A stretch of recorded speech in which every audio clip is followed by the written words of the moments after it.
वादी कश्मीर में पहले दिन आज हम पहुंचे हैं डिस्ट्रिक्ट कुलगाम कश्मीर के अहरबल में। अहरबल का वाटरफॉल जो आपके ठीक पीछे दिखाई दे रहा है, ये अहरबल का वाटरफॉल है वादी कश्मीर में। बहुत ही खूबसूरत जगह डिस्ट्रिक्ट कुलगाम की। हमारे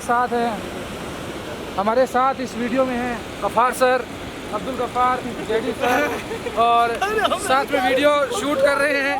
वीडियो शूट करने सोनू तेजल स्टूडियो राजिया सर से।